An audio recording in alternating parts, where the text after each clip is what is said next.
Shane Matthew. It's time for Meldon Law Monday and lots to talk about tonight. Stay tuned for the Buddy Martin Show. It is now officially on the air. It's time again for Buddy Martin. Call him up and tell him what you're thinking. But be kind because he's doing the best he can. Better, stronger, faster. Mama says that alligators are ornery because they got all them teeth but no toothbrush. Hey, what if the voice calls while you're gone? Take a message. Bye. You ready, champ? I'm ready for this my whole life. I'm incapable of small talk. But that's why you love me, right? Kind of intimidating to be in the presence of so many great athletes.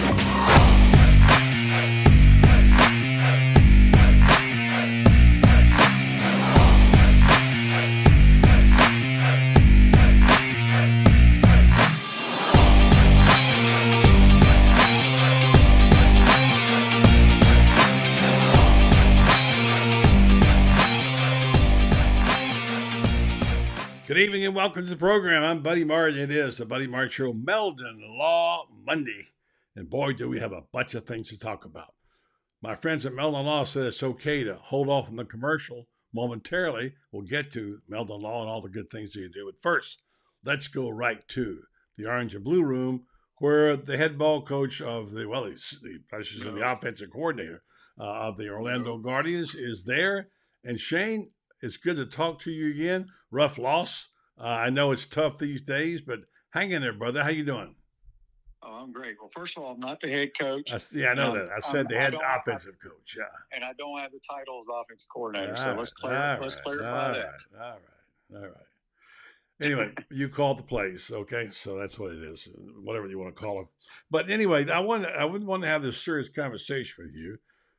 Before I do that, I got to just give my Rays a big hand because they just beat the Red Sox just now on a beautiful game. 1-0, a home run by Brandon Lau in the 8th, and they have now won, get this, 10 in a row. They were 9-0. I didn't realize they had already won tonight. But yeah. Well, what a start for them. Amazing, whatever it's. So anyway, it's nice when you win like that. So let's just say good evening to our friends, Terry Johnson, Nat Blaylock, Dan Bond, David Baldoff, everybody, Terry, Howard Lovering, all tuned in tonight to hear you talk about it. So the Guardians had lost another close one. Boy, you guys have specialized in losing close games again this past week. And I know it must be difficult. We'll get into this. I want to get it out of the way. I've thought about this for a lot. Losing is a lesson learned. It's a bitter herb to swallow, isn't it? Yeah, I mean, it is what it is. I just came here to have fun. And, after 4 games, I guess I got stuck calling the plays. I enjoy doing that. And we've gone from, I think, the bottom of the league or last in offense to second in the league in offense. So, but, we had opportunities to win the other day, but you have 5 turnovers by your quarterback, 3 fumbles, and 1 interception was a tip ball. But, anytime you turn it over, it doesn't matter if you're playing Forest High School, buddy, you're going to have trouble winning a game if you turn it over 5 times. I just want to say you have been associated with being a winner most of your life. Your dad was the coach. You've considered coaching his career at one point or another. What's it like now since they did put this on you and gave you the keys and said call the plays? Let's be honest. I'll say it. You don't have to. The roster's not very good. Struggle, make mistakes. You have turned them around offensively with your play calling. That's on record. And yet it's struggling to get there when you don't get to have any control over who the players are. So for you personally, at this point in time, Shane, what's it like to coach? Oh, I enjoy it. I love calling plays. I love getting ready to call plays. It's been fun the last couple of weeks going against Ron Zook and Bob Stoops and guys that I know. And, I'm kind of new at this at the professional level calling plays. And when they tell me after a game that we're a hard team to defend, one of the hardest teams they've had to defend in the league, that makes you feel good. I mean, obviously you want to win games, but as you said, I had zero input on any of the players on our roster. and just came here to coach quarterbacks, and then got stuck calling the plays, which I like doing, and just trying to make the most of it. I mean, you can only do what you can do at times, and there's always times when you, after a game, whether you win or lose it, or if you have a good drive, you say, maybe I should have done this or should have done that. But that's just, you can always second guess. It's easy, as you know, buddy, when people call your show, my show, after the Gators win, well, you should have done this, you should have done that. And yeah, I mean, we all second guess if something doesn't work. Yeah, for sure. Well, good luck to you the rest of the way. We'll see you back here soon. And folks will want to know you're still on the air in the mornings most of the time. And I think it's Monday, Wednesday, and Thursday or something. What days? No, I'm on. I'm live Monday and Friday mornings, and then Wednesday and Thursdays I do a tape show. I take Tuesdays off right now, but let's see. 2 weeks from today, I'll be back in full force 5 days a week. So nice. Well, we miss you. Anxious to get back. Yeah. We miss you. Now I know you would ordinarily be glued to the TV, but you had a little ball game. I watched about between 38 and 40 hours of the Masters. And I have a lot to say about it tonight, and I'm not going to bore my listeners who don't really like it that much. And I'm not great at picking. I did pick John Rahm, however, to win, and got lucky. But it was a crazy, crazy tournament. It's a wonderful event. And boy, there's so many ways to go on this, not the least of which is Tiger, who you just felt so bad for. And quite frankly, I think we were all, it was like I hate to say mercy killing, but when he withdrew, it was a sigh of relief because he was suffering so badly. Didn't you think? Yeah, I got to actually watch the whole tournament because you got to remember, buddy, they got pretty much, we played at 4:00 Saturday afternoon. They already shut it down for the day because of weather. So, Tiger was fortunate to make the cut. Yeah, and that was great that he did. But the good thing about it is, I assume it's all true, is that he withdrew because of plantar fasciitis, which had nothing to do with his injury, his car wreck. This is just something that I think he said he re-aggravated, and it was hard to watch him walk in that wet water. So, but the Masters is awesome. Obviously, you hope that you're going to have beautiful sunny skies there at Augusta National with the dogwoods and the azaleas, but it was a monsoon. But it's still fun for me to watch it. I get enamored with all the after the tournament, the Butler cabin interviews, all that stuff. I love it. It really is wonderful. We really, my wife and I enjoy watching it, and we won't talk too much about it more tonight, but I have some news going on here with the Gators, and I also want to get your take on a few things. We do have the orange and blue game on Thursday night. Looking forward that I think Billy said he was going to have that it would be a little more like a real scrimmage, and which I'm glad because the physicality of this team is really on display here, given they're going to be a running team and they need to show off their offensive line and they may do some blitzes. I don't know if they will or not. But what do you expect? You might be peeking on Thursday night and watching a little bit of it. What do you expect to see? I got to tell you, there's been a little bit, I won't say a surge, but I'll say there's been an uptick in the last few days, even weeks. There's been some good recruiting news. There's been some positivity. And I have thought about these coaching changes, and I really like the three most prominent ones. One's not really going to change, but it was, I think, the right move to make Corey Raymond the whole secondary coach. And then we know about Billy Gonzalez. We all agree he's really and already he's making a difference, and the players are responding to him. And then, of course, the good news is that they're coming with rave reviews for Austin Armstrong with the players. So let's just see where that goes and how. I don't know how it's going to translate to win, but it feels like there's a little something going on there, Shane. Yeah, I mean, unfortunately, I'm going to miss the game. I don't know how to watch it or any of that stuff. Well, yeah, I think it might be on ESPN. No. I think there's only one team that has their game televised. Everything else is on SEC all those. Network? No, it's not on SEC Network either, buddy. I didn't know that. Yeah, you gotta probably you have to have it on an app or something. I don't really know, but I don't know what you can take out of a spring game. I do know this. I firmly believe that the Gators will win more games than they won last year. Okay. I really believe they're going to win a minimum of 8 games this year. So, the spring game is going to be, hopefully it'll be good weather Thursday night. Hopefully it'll be a decent crowd. I don't know what you'll get out of it.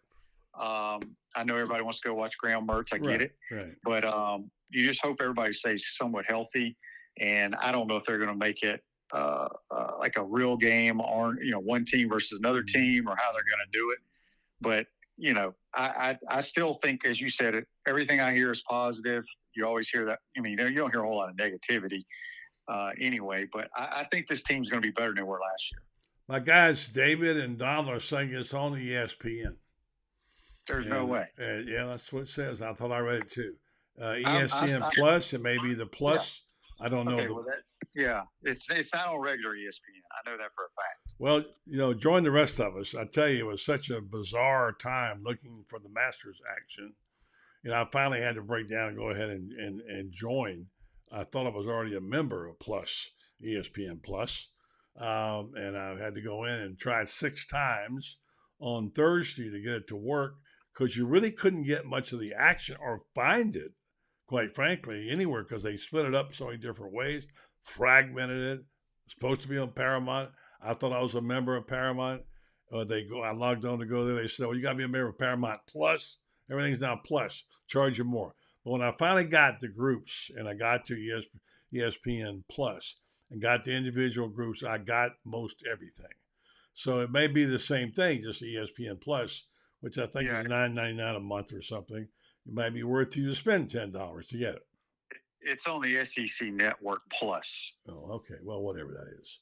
So you got to find that, buddy. The SEC Network Plus. Well, we got people who do that. Our people are on it. So, yeah. So, So we'll figure that out. All right. So, again, I think we want to feel a little bit of momentum coming in. Something's going on now. Have you heard? I know you heard things. You've been busy, but what are the reports back that you're getting on the impact of the new coaches?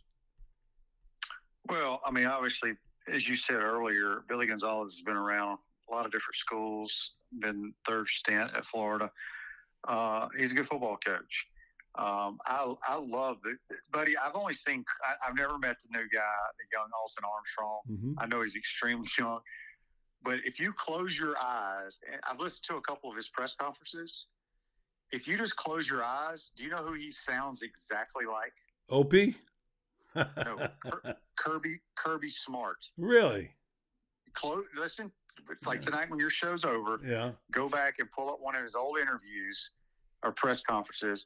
Just close your eyes and listen to him, and he sounds exactly like Kirby Smart. Okay, well, I had one of our guys do that. By the way, just so people want you to know, Dan Bond, that Thursday night is the gymnastics national championship first round, so be watching out for the Gators there too as well. Well, I'll check out Austin. I saw he was mic'd up at one point, and and I saw the response. He was cheering about Scooby. No, I'm talking about. It's when he was standing at the podium talking to the media. Okay, I can look at that. I've never seen anything how he is on the field, but he sounds exactly. I'm talking. If he had on a red visor and a black polo, you would think it's Kirby Smart if you were standing in another room. Are we done? Well, they had some recruiting news today too. They're according to On3, they've got this guy Kanye Daniels from West Point, Mississippi. You should know about him. Ran for over 2,000 yards, 24 touchdowns as a junior. Offers from Alabama, Auburn, Texas A&M, Oregon. 4-star running back. And they had a couple others they got too. Basketball got 2 really good ones. And now, according to what I read, we had a piece by Matt Cordero today about Todd Golden hitting a jackpot with this kid from Marshall, Micah Hand-Logatin. Apparently, he was a real get. And now I read this from, I don't know who wrote it, but they said 10 top incoming transfer classes, 5 Arkansas, 4 West Virginia, 3 Michigan, 2 LSU, 1 Florida. There you go. So they're making some progress on that front. And also in football, there's a couple more supposed to drop here soon. So there's a lot going on here all of a sudden around here, Shane. Well, that's good. Good. Positive news is good news. Yeah. All right. So let's talk for a second about, you haven't had a chance to follow much college football, I know. But there's a lot of talk about these spring games becoming charity games, not this year, maybe next, but taking a smaller school, what we used to call Division II. And I don't know if it would be a Florida A&M or who it would be, and have a, best on best, I guess, and the entertainment at halftime and all that in the spring instead of a regular spring game, and charging money and giving it to charity. And Billy said he's for it. What do you think? I'm all for it. Yeah. All for it. I think you won't find one coach or one player that would be against it. Mm-hmm. Yeah, I can't see a real downside, really, to be honest with you. There's none. I mean, nothing worse than practicing 15 or 20 times, whatever it is, against yourself the entire time. Mm-hmm. And then you have to play against yourself.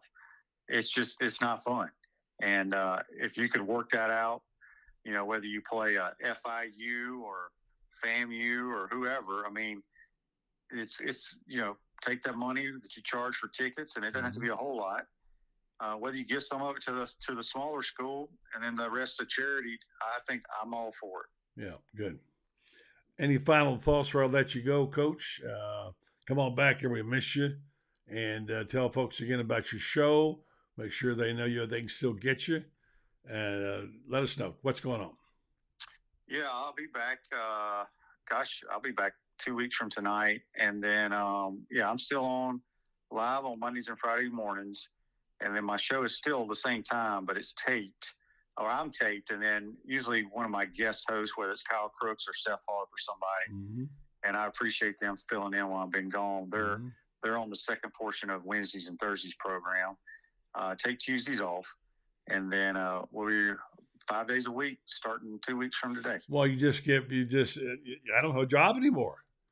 You don't have a Tuesday show, therefore I'm not on, so I get, whacked. I know. You've had a long vacation, buddy, so you're ready. Oh, man. I don't know. Yeah, I got to get my gig back here now. I'm fighting for it, all right? That's right. All right, Shane. Thanks a lot, buddy. Appreciate it. All right, buddy. Y'all have a good night. Thank you. The Shane Matthews should be in the Hall of Fame and all that stuff.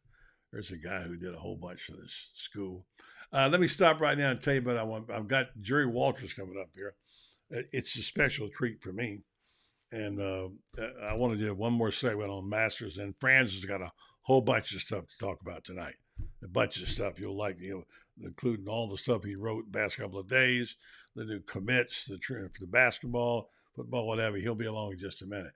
But I wanted to tell you that I really cherish my relationship with Jerry Walters, longtime friend, Hall of Famer in Colorado in golf, expert on caddying, has just got back from Augusta. And we're going to talk about a couple of things, not the least of which is the sights and sounds. The sights and sounds. Now think about this.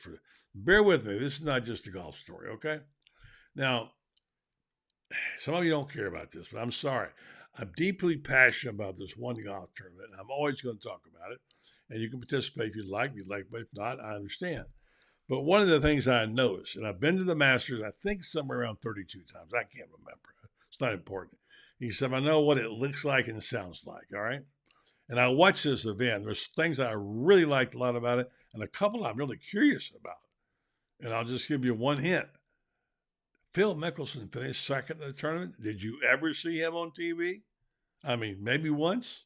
What happened there was their politics being played. And then there were some odd sounds I've never heard before. And one of them was a train whistle. Now, I don't remember many trains coming through Augusta on Sunday. There must have been 20 of them, okay, that I heard in the background. Small annoyance. Still something I want to talk about. And give me, some of you, who picked Rahm? I picked John Rahm, dudes. What'd you pick, all right? And thank you, Brent English, for that comment. He likes hearing about it. Appreciate you saying that. And we'll get back to all the things you want to talk about. But you remember, Dan Bond said he remembers the trains. Yeah, all right, thank you. I'm not crazy after all. So, anyway, I got your comments here. Spieth played well. We'll get into all those comments. All of you had some good picks. It was a really good finish and a really good event and a really interesting scenario with the live players, what have you. We'll talk about it. All right. So stand by for a minute. Let's hear from our great sponsor, Meldon Law. We love them at Meldon Law. They do so many good things for the university. They're giving away tickets all the time. They sponsor this show, and it was, they're great people. They really are. So I appreciate it if you would keep them in mind. If you know somebody who has an accident and needs help, call them. And here's Jeffrey now talking about that. Jeffrey sometimes doesn't talk enough about his law business, but here he does a little bit. Okay, so a lot of people see you on there. They think, who is Jeffrey Meldon and what does he do exactly? So let me explain. If I needed to, let me have you explain and answer those questions. Meldon Law helps folks that are seriously injured in accidents. And one of the advantages is that we're local. The big box lawyers, the big box stores you see on TV, you're never going to see them. When you come to Meldon Law, you're going to see a Meldon, either myself or my son, Kerry. And we're in the community. We give back to the community. We help lots of people put their lives back together. But one of the main themes that I want to share is whether it's Meldon Law or any other local firm, I think we should support our local businesses. Why go out of town? And, most of these firms are running the case out of a different city. They don't, really have the same connection. In the trunk of a car someplace. Car, truck, we have golf cart crashes. We have all kinds of crashes. But the main thing is I support all of our local businesses in Marion County, Alachua County, Columbia County. So that's my message to everybody. If anybody's in a serious accident, give us a call. It's free. We'll get you in the right direction. And, we hope that you're not, but somebody will probably be involved in a crash, and we're here to help. And we have a great office, fully staffed in Ocala, Gainesville, and Lake City. All right, thanks very much, Jeffrey. Appreciate that. And he's not kidding about doing stuff. He does a bunch. There's one more word from them and some of the stuff he takes on, and then we're going to hear from Titan MRI as well. So stand by. We're getting our guests lined up. Let's go ahead and hear from Titan. Things have certainly got a little out of hand lately when it comes to just buying our everyday necessities. Just look at gas, streaming services, and heck, even chicken wings. Well, there is one necessity that shouldn't cost a ton: taking care of yourself and helping fix all the aches and pains in life, and the fine folks at Titan MRI agree. With costs a fraction of what you'd pay at a hospital, you'll not only save money, you'll be taken care of by staff with over 20 years experience. So when you need an MRI, call Titan first, and you can go where your doctors send their families. Now offering CAT scans. All right, thanks very much, Jeff Cardoza. And as we wait for Jerry Walters to tee it up, join us, my friend from Colorado, I'm going to have one more word here, and then we're going to hear from Franz after that. I'm going to tell you about this. This is something you need to know about. This is a way where you can also make some money too, incidentally. You can grow your own food inside. Grow your own food, and there it is. There's my tower. I'm proud of that because I pick my own greens off of there during the week, and I eat them. They're fresh. They're farm-to-table type stuff. They're healthy. They're great for you. And a lot of people are asking questions about them. And you go to buddytowers.com. Find out if you want to get one. You can purchase it over time in a year, and next thing you know, save a bunch of money on your greens. So that's that. And this is what it can look like if you have the found product, which I am very proud of that I made. It's a very healthy thing. I keep telling the friends, I'm going to make this for him. And I will. There you go. Now look at that. You got to tell me that's not good and not healthy. By the way, also delicious. All those greens, a little garlic, etc. Not too much salt because we don't do salt. Anyway, that's what it is. Go to buddytowers.com. buddytowers.com, all right? And you'll find out how you can get your own greens and be your own in-home farmer. You don't have to go outside and do it. You can do it without right there. So, all right, let's go to the Meldon Law Hotline and talked to my buddy, who's around there someplace, hovering around hopefully back there somewhere. We'll check on him and see. We had Jerry on last Thursday, a really interesting, entertaining segment. He was just getting back. In fact, he called from the airport on his way home, and the Masters was about to start. And Jerry, what a Masters it was! How you doing? Good evening. Good to talk to you again, buddy. Yeah, there are so many storylines. I started to try to write all of them down, and wow, I don't know how much time I have with you, but an awful lot of storylines here. I don't know which one you would call the biggest storyline, but I wrote from the top. I said Phil Mickelson wasn't doing much better on the live golf circuit, but wow, where did that all come from for him? Yeah, and I also wrote that I was really surprised, maybe I shouldn't have been, that Phil Mickelson did not show up on TV hardly at all. And I wondered if it was a conscious decision. Now, you know about the temperament of the tour, and you know how some guys are mad at him for what he did in the live tour and what have you. But coincidentally, here's a guy who finished in second place and got almost zero airtime, Jerry, didn't he? Well, yeah, you're right. He got almost zero airtime. And if you think about it, some of the records that he set there, he was the oldest one to ever finish in the top 10, I believe it was. There were so many storylines around Phil Mickelson.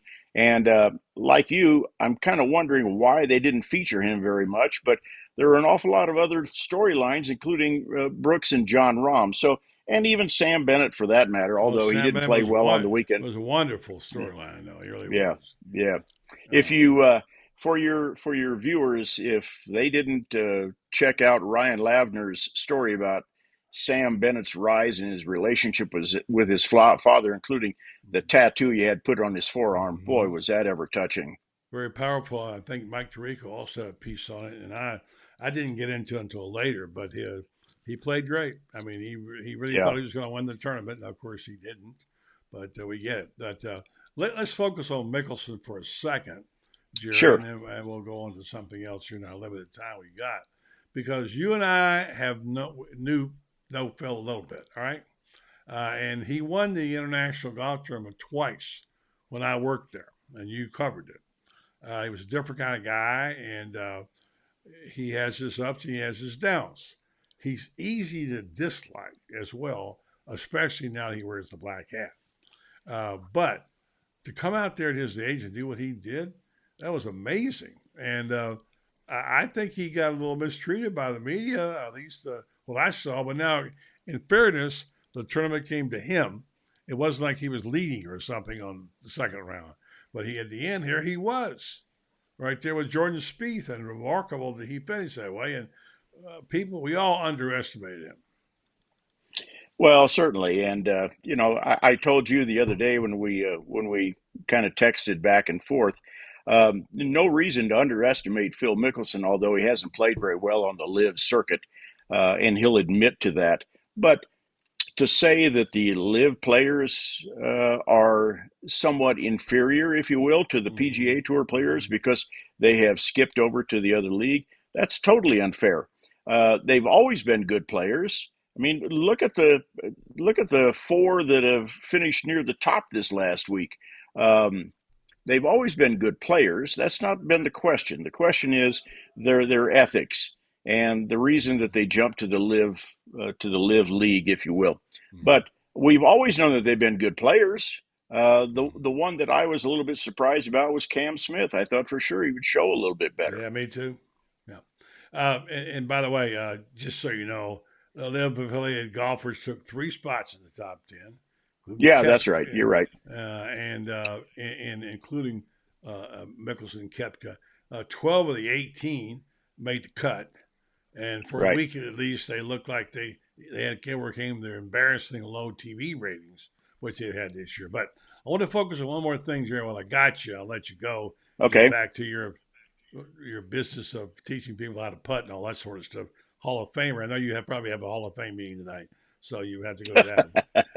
I'm Jerry, getting fitted for my blue jacket tonight, buddy. yeah, Yeah, there sure. you go. Yeah, Jerry's a member of the Hall of Fame, Colorado. Well thought of. All right, so I wrote this down, and folks, you're listening. You're listening. Some of you have already commented. Uh, I'm talking about the sights and sounds of the Masters, which I watched on TV. I didn't go. You were there on Wednesday or whatever day, Tuesday. But here's what I saw and heard, and I want you to comment on what I'm going to say here. Johnny and I watched about 38 or 40 hours of time. It disgusted me to have to chase it all over the TV to find out where it was, and in 5 different places. And I finally logged in and signed. Thought I was already a member of ESPN Plus. I guess I wasn't. Once I got there and saw the individual groups, it was fine. But what I saw and listened to, the sounds, Jerry, in all my years of covering Augusta, I think it's 32, I can't remember, I hardly ever remember a train whistle, okay? Maybe 1 or 2 along the way. I kid you not, it seemed like, especially Sunday morning, I must have heard 15 train whistles. I'm thinking, what is going on with the train whistles?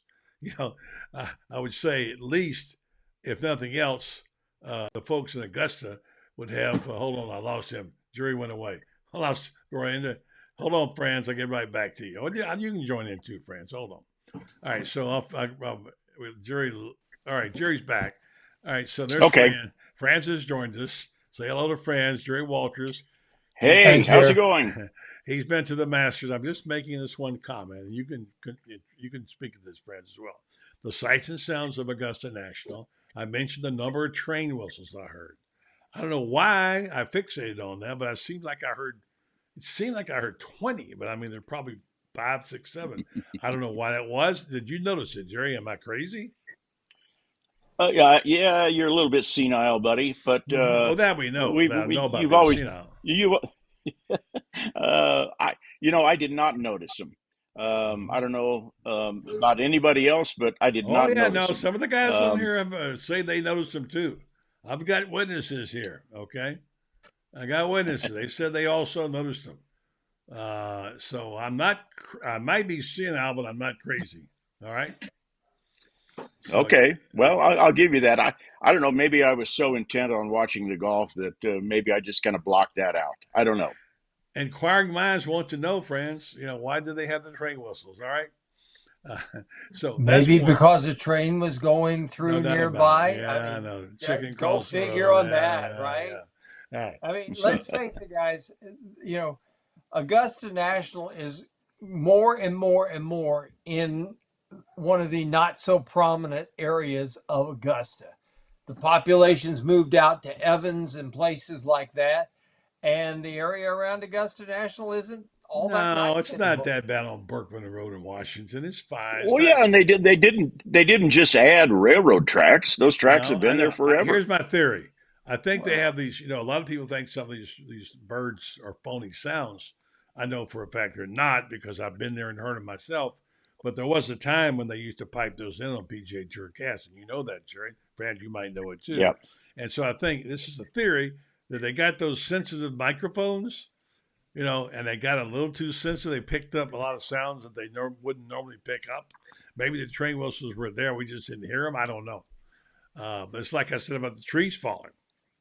If the trees fall on Augusta National and Bruce Koepka doesn't hear it because he's shooting 12 under for 2 rounds, did they really fall? So it's just kind of way to think. All right, so here's the other thing. I'll let you get. Here's one thing I did like, and you can speak to this stuff. Great drone shots. I've seen almost every blade of grass at that place over the years. Franz, you've been there, you've seen it. Jerry, you've seen a lot of them. And the drone shots were magnificent. I mean, yes, they were something to behold. You notice that, Franz? Oh yeah. And I got to say one other thing too. Jim Nantz was at the absolute top of his game, and he's the best there is, period. But he would just really took it to a new level this weekend. I thought he was great, and I'll tell you another one who I really enjoyed, and that was listening to Vern. Vern was great. Vern was terrific, and it was enhanced by the fact that you had Kepka's falling, but at the same time, you got something to round. You've got something that makes his fall less dramatic, and that's Phil Mickelson. You know, what's 82 years old and is playing in his 112th He Masters. played great. You know, comes in and shoots a 65 on the last round, and doesn't get an ounce of airtime. Yeah, and this is what I liked about it is if Phil hadn't done so well, I think the story would have been not so much John Rahm played so well, but Koepka collapsed, which he did. But Phil gave us a second story to go with Rahm playing. Rahm was magnificent, no question about it. But there would have been the story would have been like this, half and half, with the story about Koepka collapsing and did Rahm play that well or did Koepka just bomb it?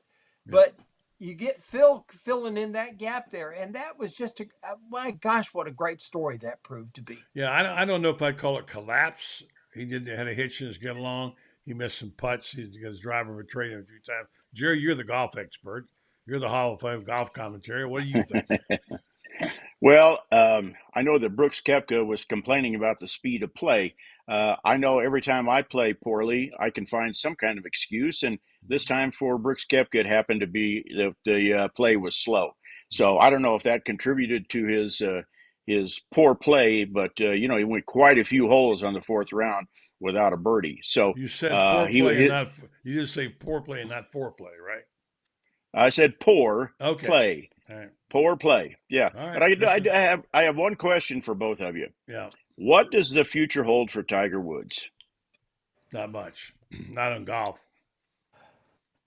You know, I as much as I think Nicklaus is the greatest golfer of all time, I would have liked to have seen a healthy Tiger and see what he could have done. Yeah, we all and now I think I could have handled it a lot easier if what had happened with Tiger had been the result of he just kind of faded off into the sunset.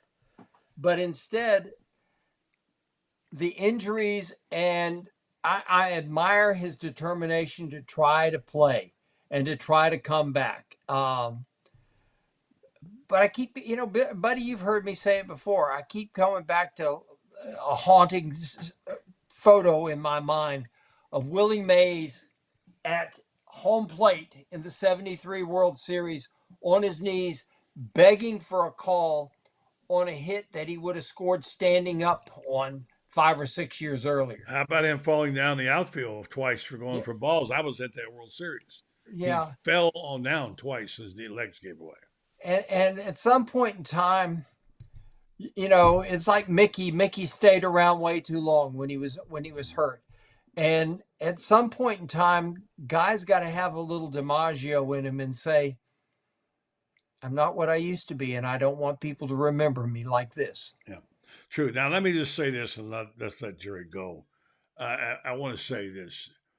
It's important to understand the responsibilities are on Tiger's shoulders for keeping this tour together. And on that count alone, he has done a fantastic job. He and the guys got together, Rory and JT, whatever, said, we're not letting these Saudis take our tour away. And they stepped up in a fashion that was very impressive. And I won't say they saved the game, but Jerry, you follow it closer than we do. I think that will go down as a seminal moment. I didn't say seminole, as a seminal moment in golf. Am I wrong? Well, yeah, absolutely, buddy. Look what it's done to the purses on the PGA Tour, and the fact that players now get a stipend when they get on the PGA Tour.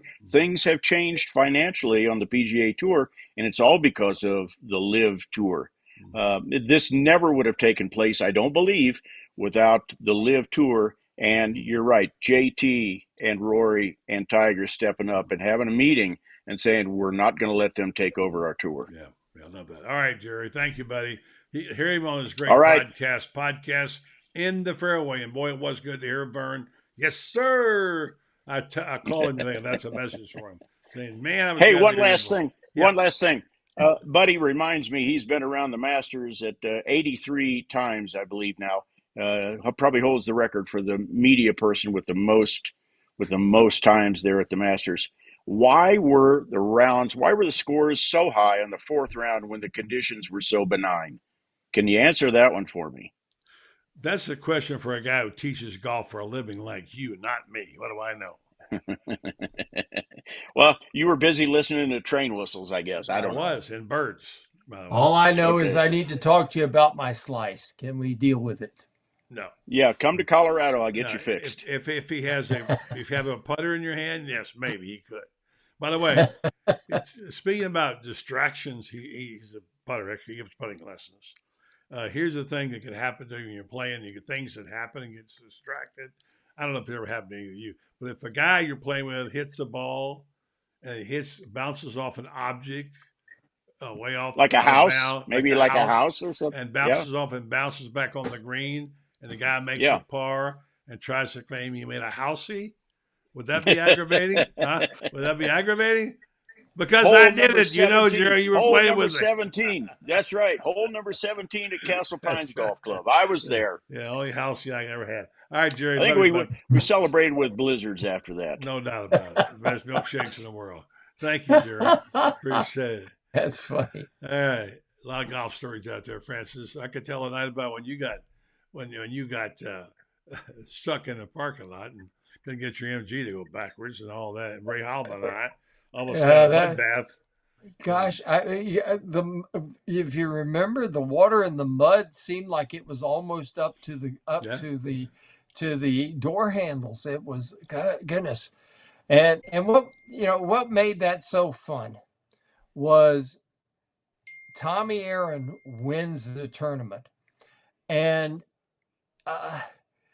I'll never Signed the wrong scorecard. No, that was not him. That was Roberto But but Tommy was a witness to that. Roberto's a witness. Yeah, but the thing I remember is in that one is the guy that is coming to the turn looks like he's going to win it is Chi-Chi. Chi-Chi makes the turn and he has a bad back nine.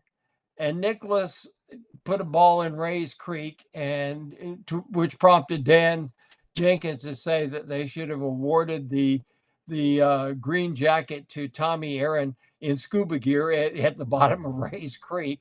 But the line I'll never forget is sitting in the press tent there in the press room there, and Chi-Chi, they said, "What happened?" He said, "Well, we Latin peoples, we're very nervous peoples," and he says, "I look up on the scoreboard, I make the turn, I'm 4 under par, and Jock Nicholas has cut 3 shots to par." Yeah. And I got very nervous. Yeah. That was my lead to that was Chi-Chi got nervous and Tommy Aaron won the tournament.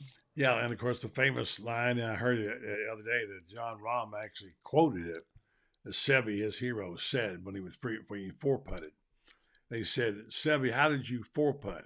And Seve said, I make. So that's it. Listen, there's people who want to talk to you about stuff, okay? A lot went on today. A lot went on. Got a big week coming up. You had a wonderful piece on Billy G today and over the weekend. And we've got new basketball blood in the house. Before I do that, though, I want to make sure I mention Gainesville's All-Pro Dad Experience, which is something like having and Tony Dungy's having it, All-Pro Dad Day, and I'll have a link for you on that. And Freddie Weeby asked me to mention it. And Coach Napier will share help parenting tips for dads and the activities coming up soon. So stay tuned for that, and I'll get more information on that. Friends, yes. Big hoop news today. Well, you can't teach tall, and I'm writing about that tonight. And that is what Micah.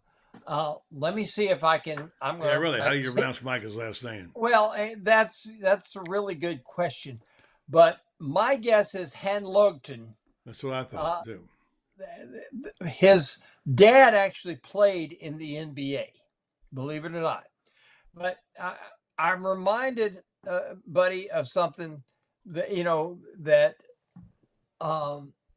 Norm Sloan told me, and he had signed Tommy Burleson, and Tommy Burleson was out of Newland, North Carolina, Avery County, 7'4" and skinny, and everybody was saying that, oh my gosh, this guy is way too much of a project. He's going to get eaten alive by Lenny Elmore, who Lefty had signed.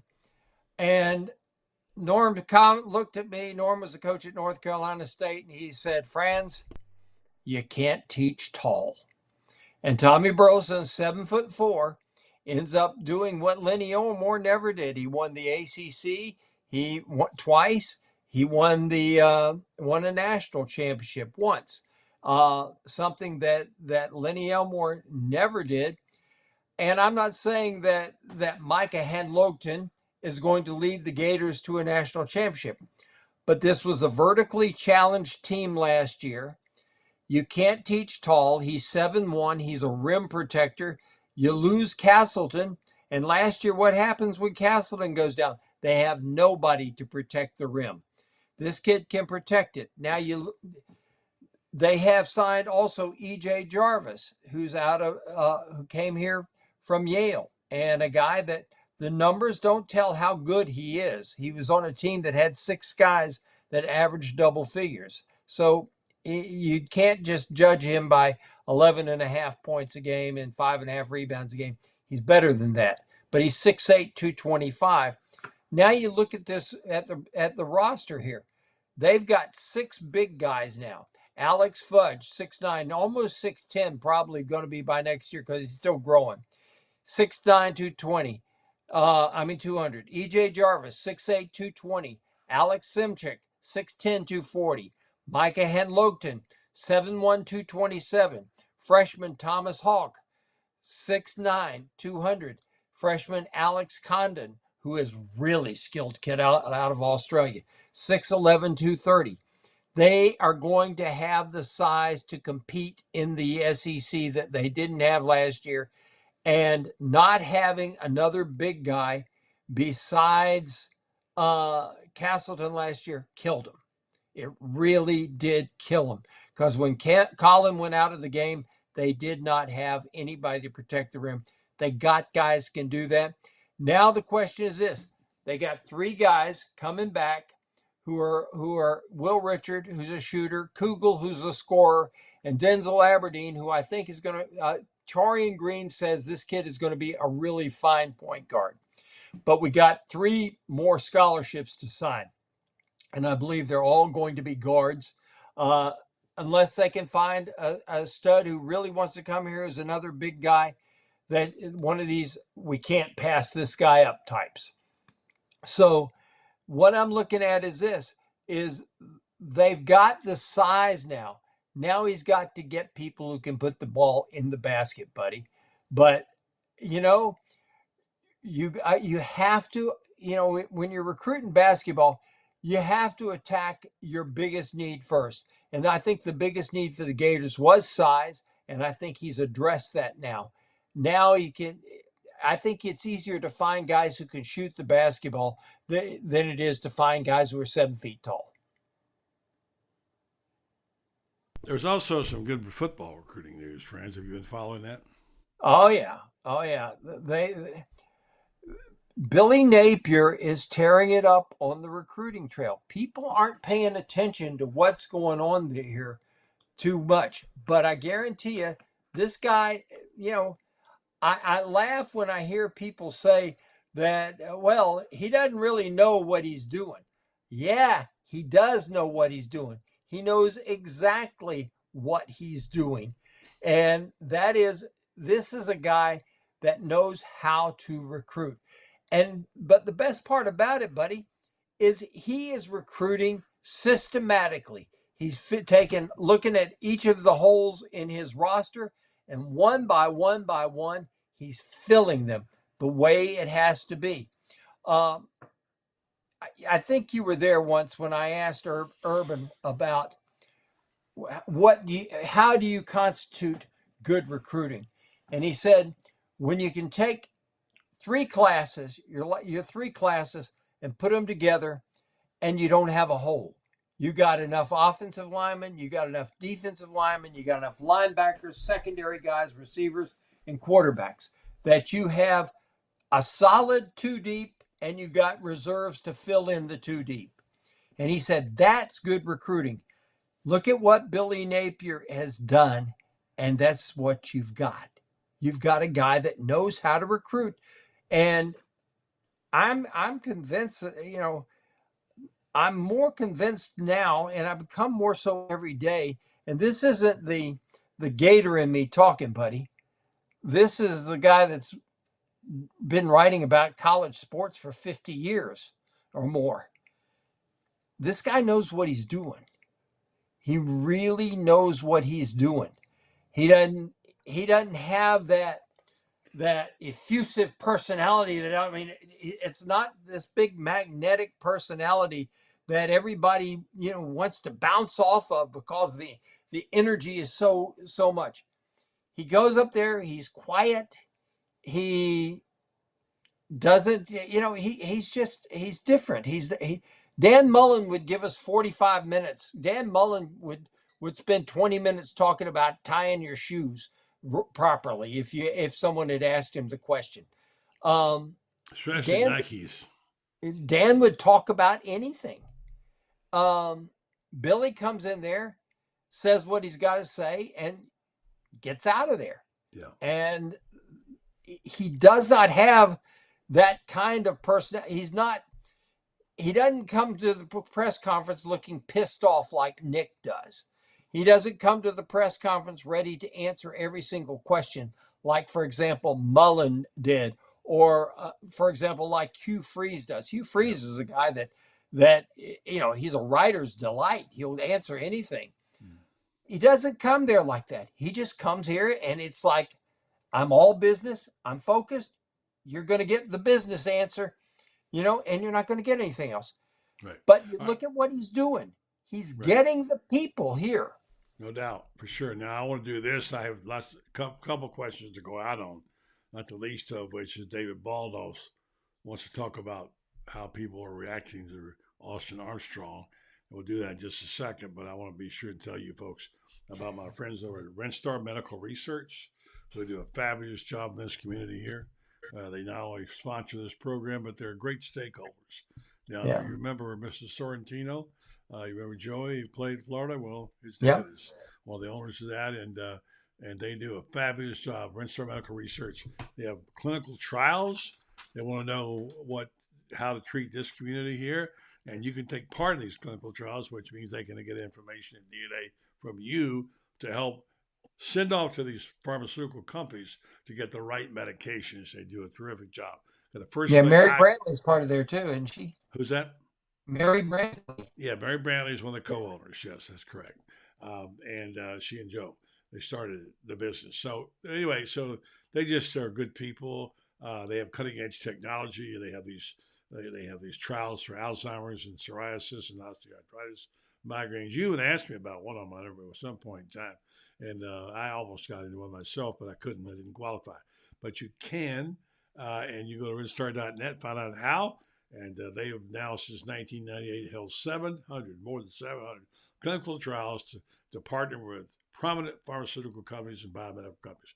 Redstar Medical Research, seeking tomorrow's answers to the health questions of today. Friends, they want to know what you think about Austin Armstrong. And I read some pieces and responses to some people, read one today, what they thought of Armstrong. He's getting a really good reaction. Why? Because he wears his emotions on the sleeve, and his energy is contagious. Everybody wants to play for this guy because some people can make you feel good, and it's a false sense of feeling good. This guy just makes you feel good because he seems like he's everywhere on the field. He's a bundle of energy. And we needed a guy like this, I think. And this is no offense to Patrick Toney, because I've talked to a lot of people and they say Patrick Toney got a bad rap last year. He had a group that he didn't, for the most part, recruit, and he kind of inherited them. And they'd had 2 bad years defensively prior to that. Couldn't get off the field the previous 2 years, and couldn't get off the field last year either. But everybody seems to think that this guy is the right answer, and that he's coming in with the enthusiasm. And as I understand it, buddy, he's really, really sharp as far as in scrimmages, during scrimmages, making adjustments.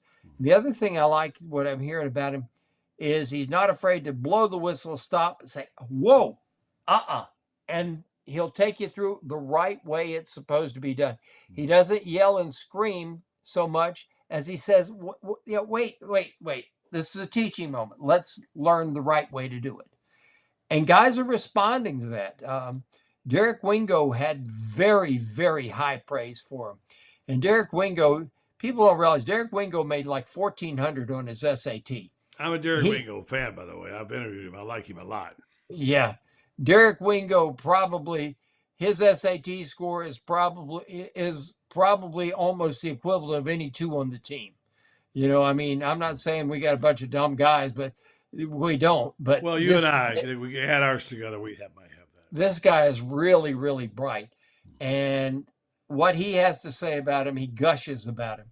And other guys who we've had are the same way. They just think this guy really knows what he's doing. Other coaches like him too. You talk with Corey Raymond. He likes this guy. Likes the way he handles his business. And I think that, buddy, this is one of the things I think that gives me confidence that the Gators are going to be much better this year. Is I think Billy's got a staff now that he really, really has confidence in. Well, you had a really good piece, and I want to talk about him for a minute because I don't know if people understand the importance of Billy Gonzalez being back. If you didn't think for a minute he had impact, read Francis' story and see what everybody said, including Napier, including the players. This guy has a record second to none in terms of producing quality receivers, highly respected, and will have an immediate impact. And boy, he was raved about Ricky Pearsall, didn't he? Yes, he did. Here's something that most people don't know. 9 Florida receivers have played for a national championship and played for and won a Super Bowl. Billy Gonzalez has coached 4 of them. I would have guessed 6 or 7. but you look at the guys. He's you take those first couple years he's here. He's got Bubba Caldwell, Murphy. I forgot Jackson. He's another guy that made it to the NFL. Lewis Murphy, Percy, David Nelson, Riley Cooper. These are all guys that he also recruited. This bit about, well, he's not a great recruiter. He recruited the kind of players who maybe aren't the kind of guys that are going to go out and catch 80 balls a year. But guess what? These guys were playing in offenses where nobody was going to coach. And they're going to block, and they're going to catch the football, and they're going to carry out their assignments. He recruits players he likes to coach. Yep. And the other thing is he recruits guys that run perfect patterns. Remember the Auburn game, 2019. Auburn comes here. We don't know what kind of player Kyle Trask is going to be because he's just taken over. And he played 1 game after the Kentucky game. We still don't know what kind of player Kyle Trask is going to be. First play of the game, Freddie Swain. Boom. Perfect route. Comes in there, cuts inside, splits the safety in the corner with a perfect route. Trask delivers it 60-something yards for a touchdown. And I think that was on the second offensive play the Gators ran the entire game. They later ran the same thing. And that was against a great Auburn defense, but great great route running produced a great play. Yeah, And France, would that's you respond to that Max McCormick question? Because you wrote about him in your piece and what he thought of Andy Jean and some of the young receivers, what Billy said about what he did. She wants to know, would you call receivers a good group? I would you? I think they're heading in that direction. We won't know till the season gets here. Right now, all we got is spring. But I will say this, the possibilities there are great. There is more top end speed, more ability to stretch defenses than they've had. They've got guys, Andy Jean and Aiden Mizell are faster than any two guys on the entire team. Aiden Mizell's mom and dad both were All-Americans in track at UF for crying out loud. And Andy Jean just blows by people. And you get these guys in with Pearsall, who we know has great top end speed and knows how to separate. And now all of a sudden, Pearsall becomes even more dangerous because guess what? You can balance the field with speed. When you can't balance the field with speed, you only got one fast guy. You can load the defense to that side and neutralize them somewhat. But when you can put that fast guy on the other side, your safeties can't cheat. And this is what we've got now. We've got receivers out here that are going to make it so that the safeties can't cheat. And when you throw in the running game that Florida's going to have this year, the safeties are going to be neutralized. This is another reason why I think this is going to be a vastly improved team, buddy. Okay, good stuff. I'm glad you're excited, Francis. You're getting your game face on for Thursday night. I got the comments here with you folks. If you're not subscribing to Gator Bet, you're missing it. Francis got a really good piece, long quote about Ricky Pearsall, Xavier Henderson being, by the way, the fastest guy on the team, I think. Andy Jean, Aiden Mazel, they all, Caleb Douglas, he comments on all of it. If you want to know what the real truth is, read France, read GatorBait, go to GatorBaitMedia.com and find out why people love what they're getting. Francis, great job as usual. Have a good night. The Rays are 10-0. The Gators I know. I know. Bottom, Brandon Lowe, solo homer, bottom of the eighth. Beat Boston. They beat the Dead Sox. I can't. Yes, look. When if Ted Williams was still playing, I'd have a reason to like the Red Sox, but he doesn't. I don't like him much either, by the way. I don't like. I like Teddy Ballgame. Even though I never got to see him play except once on TV. When I was try standing in the pitcher's mound and looking at him and pitching to him, will you? See how you like that sight when he says, "Okay, pitcher, watch out for your shins. This is coming through the box." Do you think I wasn't shaking when I threw that ball there next time? Oh gosh, absolutely. He was. One of the great. Before we go, one of the greatest stories of all time. Joe Garagiola talking about he's a rookie catcher with the St. Louis Browns, and the Red Sox come to town, throws a pitch, and he swears it's a strike. Ball one. Bill Clem's the umpire, calls ball one. Here comes the next one. Ball two. Here comes the next one, ball three, and he's complained on the previous two, and he complains with the third one and says, "Why wasn't that a strike?" And Bill Clem looked at it and says to him, "Son, you're a rookie, and you'll find this out. If it's a strike, Mr. Williams will swing at it." He had an uncanny eye. He had an eye like nothing. 2010 vision. Amazing. Great pilot, too. And look at his numbers and realize he missed 5 entire seasons in the military, an ace in 2 wars. And not only that, then comes back and misses half of another season because he fractured his elbow running into a wall. And in the All-Star game, I heard it on the radio. Yeah. I thought you were going to say you saw it on the radio. Yeah, well, I did that too. And not only that, remember the last guy he hit 400. Yes, indeed. Hit 400 and homered in his last major league at bat. Yeah, the great Ted Williams, a splinter. Not very well liked by the media in Boston, but loved by the Red Sox fans, and he was a great one. Francis, great job. And buddy, the media everywhere else except Boston liked him. Yeah. That was the amazing thing. You got to remember, he spit on the sports writers a couple of times. That didn't exactly endear him to people there. So. No, it didn't. All right. All right, Thanks, friends. Thank you, buddy. Have a good night. All right, the Rick Fransberg bringing it like he does every week on this show. Don't miss the stuff he's writing. It's terrific. Thank you, folks, for listening and watching. We have many great plans for this and our site. Hope you'll stay with us. Lots of good stuff coming. Have a great night, and we'll be back tomorrow night with David Whitley and the team.